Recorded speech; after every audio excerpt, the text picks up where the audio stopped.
7h34, de volta com o Manhã no Ar. E vem comigo que eu tenho informação do trânsito para você. Uma publicação feita no Twitter do Manaus Trans, Avenida Jacira Reis, próxima à rotatória das Letras. Acidente com danos materiais. Agentes no atendimento para liberação da via. Você percebe que o carro está imprensado ali no canteiro central. E o Manaus Trans está no local orientando os condutores a, se puderem, evitar o local ou ter paciência ao passar por aí. A Jacira Reis fica ali no Dom Pedro, próximo à Bola das Letras, conhecida como Bola das Letras. Essa área da cidade tem, portanto, agora uma retenção devido a esse acidente com danos materiais. E aqui no Manhã no Ar, a gente tem mostrado o longo caminho de muitos atletas tem que percorrer para conseguir participar de competições. E claro, o maior desafio é a falta de patrocínio. Hoje você vai ver a história de um fisiculturista amazonense que luta para conseguir uma vaga nos campeonatos profissionais.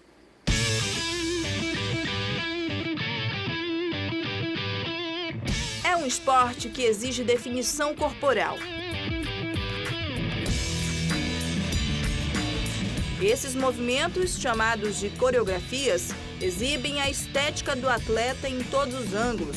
Pode até parecer um esporte leve. Quando nós nos preparamos para as competições, nós também treinamos muitas poses e elas geram um cansaço muito excessivo, porque nós precisamos fazer força durante as poses, para contração muscular. Aos 16 anos, Estevão descobriu o fisiculturismo e viu no esporte um jeito de mudar de vida. No passado, ficaram as festas, bebidas e até as drogas. Hoje, dedicação aos treinos, disciplina e motivação para enfrentar os desafios do esporte no estado. Estevão é uma promessa do fisiculturismo no Brasil. Já participou de diversas competições no Brasil e também fora. Aqui a gente consegue perceber, nesses troféus, sempre em primeiro lugar. O último deles, o Arnold, que é uma competição internacional, ele ganhou em 2018 e já ganhou também este ano. Mas de lá para cá, ele teve muitas dificuldades, principalmente a falta de patrocínio. Competições importantes, nem sempre ele consegue ajuda para poder participar. O atleta conta com o apoio desta academia no bairro da Paz, zona centro-oeste, onde treina e também trabalha. O dinheiro que ganha aqui como personal investe na carreira de atleta. Então a gente quase não tem que tirar do próprio bolso, tem que contar com o apoio dos amigos, dos familiares, da própria academia, dos alunos. E isso acaba meio que atrapalhando um pouco a nossa visibilidade no esporte. Esse ano, Estevão quer participar de 2 competições importantes para a carreira, em Curitiba e Santa Catarina, mas ainda não sabe como conseguir dinheiro para as despesas. E infelizmente a gente não consegue ser destaque devido ao apoio financeiro, porque esse esporte requer muitos gastos. Potencial e dedicação não faltam para Estevão. E apesar das dificuldades, o sonho de ser um dos melhores do mundo continua.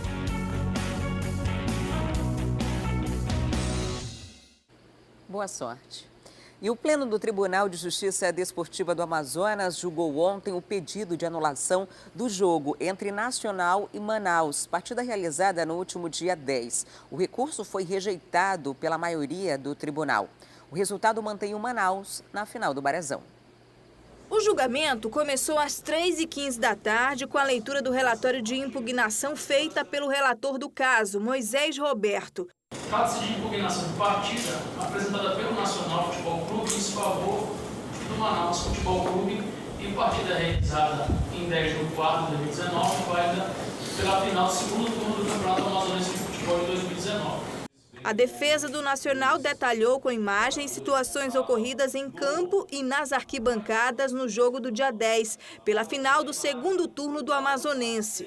Uma questão que é muito complexa, até pelo fato do andamento do jogo e da partida. O clube entrou com recurso no tribunal alegando que as ocorrências registradas no dia do jogo influenciaram no resultado da partida. Apesar da sustentação da acusação, o pedido de impugnação do jogo foi rejeitado pelo Tribunal Desportivo do Amazonas. Graças a Deus foi resolvido, o campeonato vai continuar, a federação já pode marcar os jogos, me parece até que já pré-agendou quarta e sábado, isso é importante, mas foi bom o debate e que sirva de alerta para as torcidas para não fazerem isso. Foram 6 votos contrários à anulação e apenas 1 a favor da impugnação. O presidente do time do Manaus elogiou a decisão do Pleno. A gente estava convicto de que a gente fez a coisa certa, ganhamos a vaga ali no campo de jogo e agora é preparar o time e ir para essa decisão com faixa em busca do tricampeonato, se Deus quiser. O primeiro jogo da final do Barezão já tem data marcada. Será nesta quarta-feira no Estádio da Colina. Manaus e Fast começam a briga pelo título do Regional de 2019.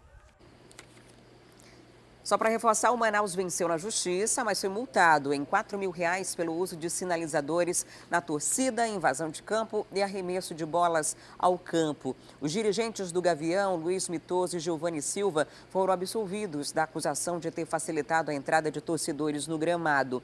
O integrante da equipe técnica do Manaus, o Nailton, sofreu uma advertência. Ele foi acusado de jogar as bolas em campo.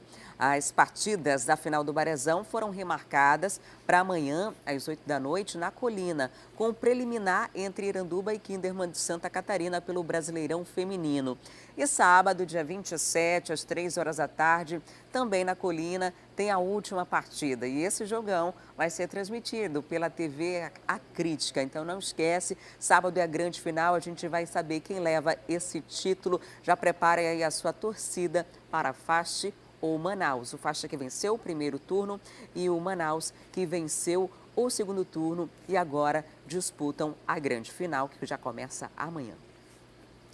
E hoje é comemorado o Dia Mundial do Livro e nós preparamos uma reportagem para mostrar que a prática da leitura ainda continua viva em meio à nova geração. Mesmo com todas as possibilidades que o mundo digital oferece, algumas crianças ainda se dedicam ao hábito da leitura. Uma geração que desde muito cedo já começa a ter gosto pelo mundo virtual, acostumada com as novas tecnologias e cresce em meio a esse universo digital. Computadores, tablets, smartphones, videogames e a própria televisão hoje já possuem materiais didáticos que prendem a atenção dos pequenos na arte de ensinar. Mas apesar de toda essa tecnologia, ainda existem crianças que preferem o livro físico. Um exemplo é o Rafael. Aqui nessa estante do quarto dele existem pelo menos 500 volumes e quase todos ele já leu. Existe de tudo aqui, né, Rafael? Você lê de tudo um pouco. E qual é o teu preferido? É esse aqui, o livro O Dia em que Nate Entrou para a História. O que fala esse livro? É de um menino chamado Nate que nunca se dá bem na escola, só tira nota ruim. Ele tem um amigo chamado Francis outro chamado Ted. E os professores sempre querem encrencar ele. Quais são os que você mais gosta aí dos quadrinhos? Dos quadrinhos eu gosto mais dos gibis. Turma da Mônica Jovem, Turma da Mônica. Por que você gosta tanto de ler, Rafael? Fala aqui pra mim. Porque eu gosto de imaginar aventuras. A mãe é a maior incentivadora do menino na prática da leitura. Era ela quem lia historinhas para ele quando o pequeno nem sabia ler. O interesse maior sempre foi depois que ele aprendeu a ler sozinho. Mas melhorou muito depois da idade da alfabetização, que ele começou a ter uma leitura mais dinâmica, que ele começou a ler melhor, mais compassado, entendendo o que estava lendo. Foi quando ele se interessou pelos livros. E foi um livro atrás do outro e ela não se negou a patrocinar essa prática. Nós fazemos assinaturas para chegar livros de acordo com a faixa etária dele, chega um livro por mês. Além disso, ele gosta muito, além desse único livro que chega por mês, ele gosta muito da leitura em quadrinhos. Que aí já chegam mais revistas, né? Chega uma quantidade maior de livros que ele lê no decorrer do mês, assim, é uma espera. O Rafael, assim, ele fica na ansiedade pela chegada dos livros dele. Em grandes livrarias, o setor de literatura infantil é o mais requisitado. Nessa aqui tem até espaço para as crianças se acomodarem para ler. E a atendente da seção diz que é sempre assim. Bem movimentada, não só em relação à criança, mas os pais, avós, sempre vêm atrás de novidades para presentear aí os seus pequenininhos. E acredite, os livros mais vendidos ainda são os tradicionais. Aqueles contos que os nossos pais liam quando a gente também era criança, como uma tradição passada de geração a geração. Os livros que têm mais saída são os de conto, né? Esses com histórias clássicas que nós já estamos acostumados. E também saem muitos livros voltados para a área da educação, em relação a educar os filhos em casa. Caligrafias, né? Aprender a ler, numerais, então são os livros que mais saem.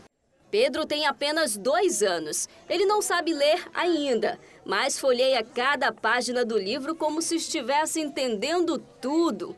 E olha que ele entende, pelo menos é o que diz a mãe dele, que o conhece muito bem.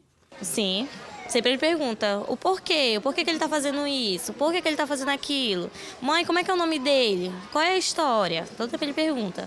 Você gosta de ler então, Pedro? Quero ler. Hoje é o Dia Mundial do Livro, nesse mês também teve o Dia Nacional do Livro Infantil e seguindo aí todas essas comemorações, no próximo dia 27 acontece a 5ª edição da Feira de Livros. E para falar mais sobre esse assunto, a gente vai conversar agora ao vivo com a Tamires Clerc, que tem informações para a gente. Tamires, quem tiver livros em casa ainda pode doar? Quais são os pontos de coleta? O que faz para ter mais informações a respeito? Adriane, ainda dá tempo de doar sim, mas é só até hoje. Hoje realmente encerram porque ainda precisa, a equipe, né, que está organizando ainda precisa de um tempo para catalogar, para colocar tudo em ordem, para no dia da feira tudo estar à disposição das pessoas que vão lá procurar um livro e vai ser de graça o recolhimento desses livros. Você pode ir lá pegar 10 livros por pessoa, só que esse número pode inclusive aumentar dependendo do número de livros que forem doados. Então hoje, até hoje, você pode ir lá no Parque dos Bilhares, o ideal é que já seja lá mesmo. Antes tinha alguns outros pontos de coleta, inclusive aqui na Cidade da Criança, na própria Secretaria de Meio Ambiente, né, Municipal de Meio Ambiente e Sustentabilidade, mas agora o ideal é que você vá realmente até o Parque dos Bilhares para fazer a sua doação e pode ser qualquer livro, o livro que você tiver em casa, um livro que de repente você tenha gostado e já queira passar para frente, porque a gente sempre fala, né, que um livro na verdade não é para você, né, você tem que repassar para você passar esse conhecimento, é um presente muito legal e aí você vai dar para alguém que vai receber esse presente de graça, uma pessoa que você nem conhece, realmente é uma doação muito legal. O Parque dos Bilhares vai abrir hoje às 8 horas da manhã e vai encerrar as atividades às 4 horas da tarde. Então você pode, nesse intervalo de tempo, entregar o seu livro, né, para lá. E como você disse, a feira vai ser no sábado, no dia 27, vai ser a partir das 2 horas da tarde até às 22. Desculpa, vai ser a partir das 5 horas da tarde, 5 horas da tarde até as 10 horas da noite. Então você vai poder ir lá e pegar um livro, 10 por pessoa e, como eu disse, dependendo do número de doações, pode até aumentar. Já foram doados só esse ano mais de 16.500 e olha que esses números são um pouco desatualizados porque nem todos os livros foram contabilizados essa semana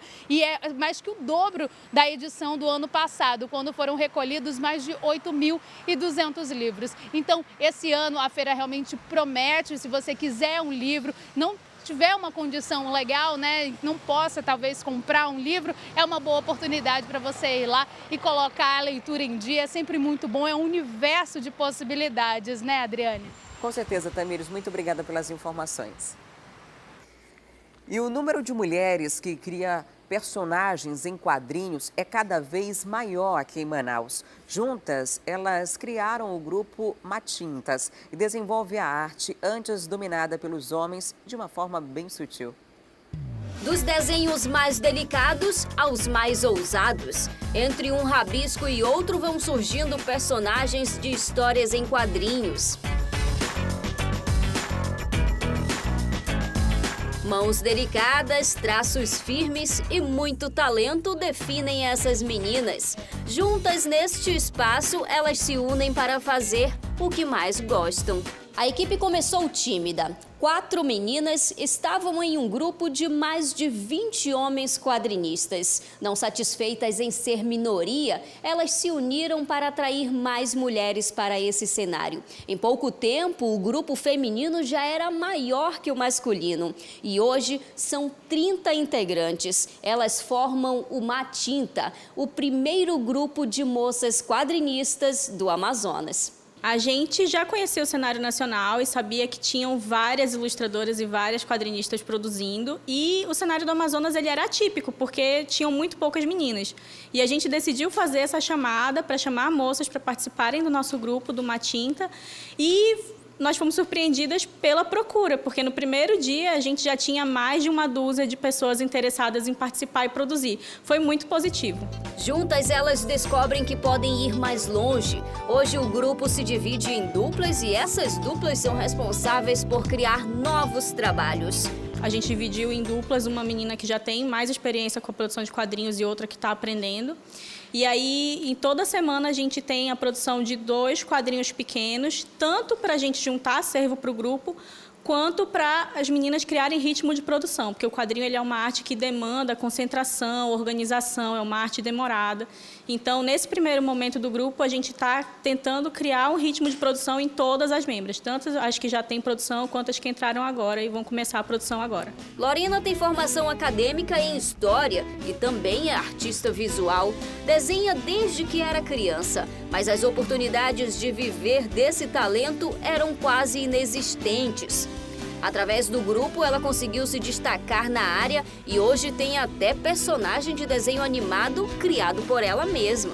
Meu personagem infantil, o nome dele é Bilbola, e ele nasceu de uma experiência que eu tive com a minha irmã de morar sozinha e fiz uma canção para ele. E hoje ele também está virando quadrinho, né? E futuramente eu vou lançar um livro ilustrado só para ele. Eu sou formada em História, então eu invisto muito em coisas que são direcionadas à educação, material didático. E claro, assim como em qualquer profissão, aqui cada uma é boa em um segmento. A Lorena desenha com facilidade e é ótima em traços grossos. Já a Sara, em poucos minutos, realiza um quadrinho todo trabalhado no sombreado. E tem a Cecília, que é uma pintora de mãos cheias. A jovem tem apenas 17 anos e contribui para o grupo com o talento de combinar as cores, uma paixão que ela domina desde criança. O que você pensa aí para o futuro? Pretende continuar desenhando? Porque você é muito jovem ainda, né? Sim, eu pretendo continuar desenhando, mas eu tenho outros planos também. Só que, como eu crio personagens, eu gosto de escrever, eu penso em criar um quadrinho também com os meus personagens. O Matinta tem pouco mais de 1 mês de existência, mas já aguarda um futuro promissor. As meninas já traçaram o objetivo de serem as primeiras amazonenses a representar o estado no maior evento de quadrinhos da América Latina, que deve acontecer no próximo ano. Num primeiro momento, o nosso objetivo grande é a publicação de uma coletânea para ser levada e apresentada no Festival Internacional de Quadrinhos, o FIC, ano que vem em Belo Horizonte. Onde a gente quer chegar, o céu é o limite, a gente quer chegar até onde a gente conseguir. Mas no primeiro momento, o nosso objetivo é essa publicação dessa coletânea.